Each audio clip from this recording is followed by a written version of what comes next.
og'ir sharoitda ham topish mumkinligi haqida bo'ladi. Maqsad insonning hayotiga ma'no qo'shadi.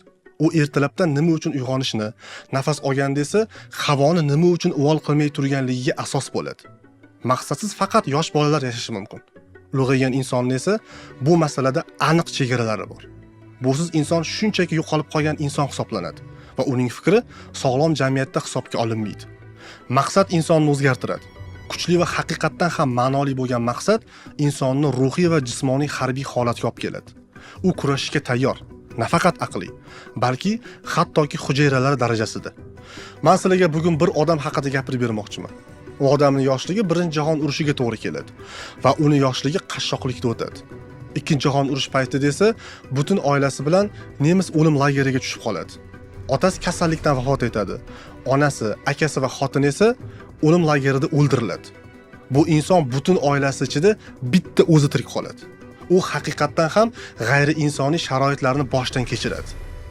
Nemis lagerlarida faqatgina ikkita yo'l bo'lgan. Birinchisi ochlikdan va kasallikdan vafot etish.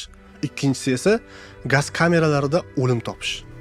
Qahramonimiz keyinchalik kitob yozadi. Eng qizig'i shundaki, kitob hayot qanday qiyinligi haqida emas, balki aksincha, hayotdagi maqsadni har qanday sharoitda, hatto eng og'ir va o'ta og'ir sharoitda ham topish mumkinligi haqida bo'ladi. Bu insonning ismi Viktor Frankl va u dunyodagi eng buyuk psixoterapevtlar ichiga kiradi. Va u g'ayri insoniy sharoitlarda faqatgina maqsadini amalga oshirishni orzu qilganlargina tirik qolishiga ishonadi. U aytadiki, nemis lagerlarida birinchi bo'lib, qiyinchiliklar tez orada tugashiga ishonganlar tomon bo'lgan. Keyin bu kunlar hech qachon tugashiga ishonmaganlar jon berishgan.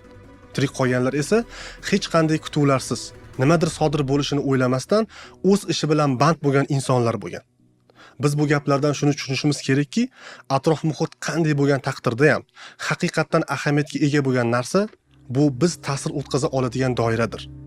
Vaziyatni o'zgartirish qo'lingizdan kelmaganida o'zingizni o'zgartirishga majbursiz.